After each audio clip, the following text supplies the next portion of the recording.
Hi everyone.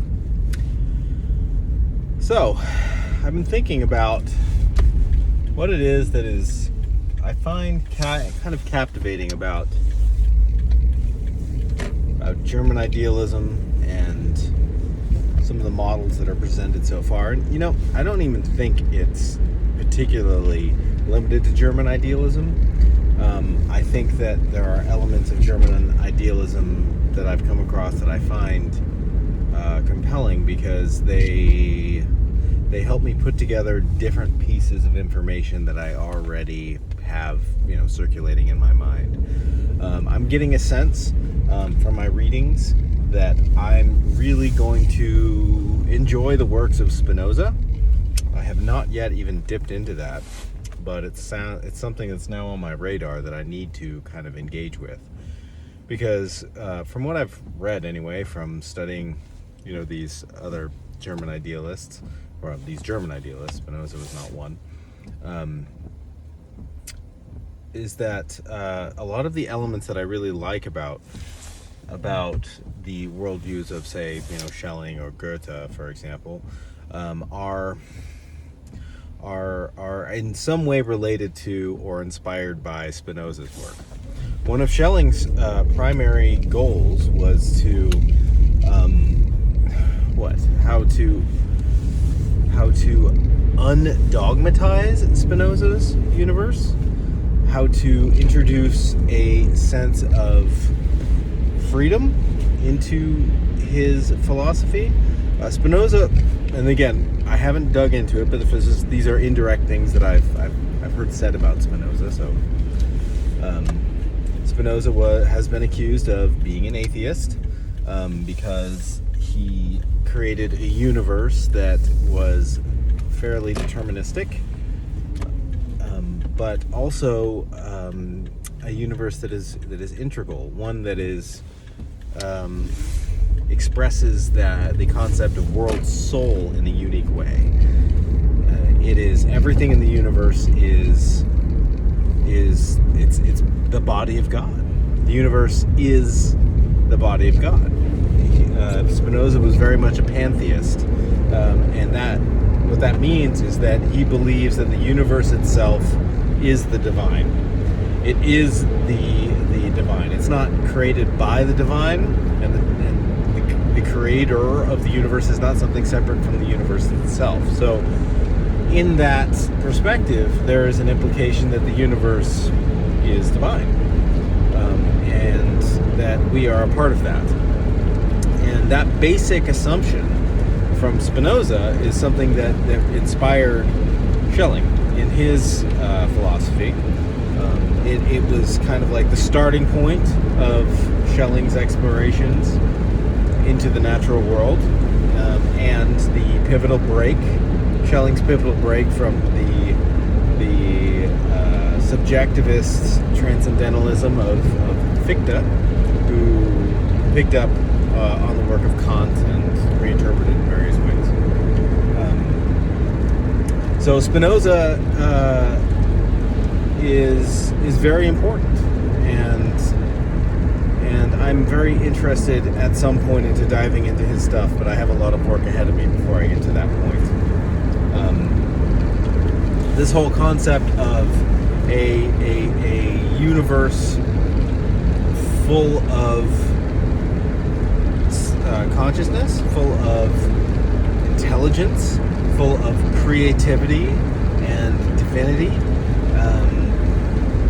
And I don't mean divinity in any kind of dogmatic way. I don't mean any particular interpretation of what that divinity is. I just mean divinity in the sense of that whatever that ultimate creative force is that animates the universe. That's what I mean when I'm talking about divinity right now. Whatever that force is, however you want to understand that and describe it, that's what I'm talking about. It doesn't have any direct relation to, the dogma of any particular tradition. So, anyway, the concept that the universe is full of this, that it is full of these creative forces which have manifested in us, is something that is in theme with a lot of the new physics in many ways, and a lot of the new science that is going on now. We're finding that our own explorations of the universe are related to the universe itself. We're not outside observers, we're participants in this whole order of things. And recognizing the value of the other non-human elements of the cosmos is kind of a prerequisite for really recognizing our own value.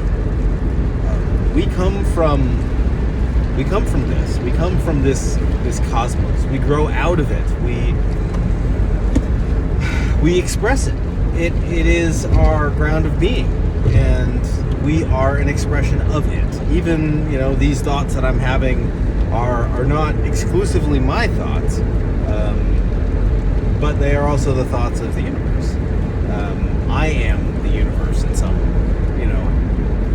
way that is difficult to understand, but I'm not all of it. I am just a part of it, just like everything else. That's what makes it so fascinating, is that there are so many different expressions for this one thing. It really starts to come back to this whole struggle with what is a thing. If we're going to say the universe is a thing, and we are also the universe, and we are also things, then things are within things within things, and that's just the way it is. That gets kind of confusing pretty quickly, but the best metaphor, I would say, is the Russian doll metaphor, one inside the other. It's kind of a holographic universe, Whiteheadian kind of concept, but it's probably the best model that we have. It functions on many levels, and there's many types of reality. So describing the universe or understanding the universe in this kind of holistic way gives us a much deeper and complex view of reality. It gives us an opportunity to explore and experience relationships with the rest of the cosmos and the Earth in particular, that we've probably not explored as much as we should in Western society. I mean, we may have done it in the past, the modern past. I'm sure it's been encountered, but it's something that can now be brought back in to leverage all of the scientific, objectivist, modern explorations that have taken place since then. Our current understandings have given us so much knowledge about the way that the universe works, and we've done a couple centuries now of research, and now we can bring back in that kind of meaningful relatedness, that spirit of experience that comes from deeply engaging with the cosmos as a fundamental mystery, and the most intimate aspect of who and what we are. So embedded in this is a paradox, which makes it a little bit difficult to think about, but it also makes it very compelling to me. It's an enigma, that something that to be explored and turned over. So these are just some thoughts I've been having after doing more of this reading. My fundamental paradigm is shaped in ways that I didn't do consciously, and I have basic assumptions about the world, which, if I examine consciously, I know are not really accurate. So it's like a house cleaning that's taking place within my own mind as I encounter these different interpretations and views on the cosmos. So, anyways, more on that to come. For now, it's a really big idea, and I'm enjoying exploring this in the German Idealist tradition. So we'll see what's next.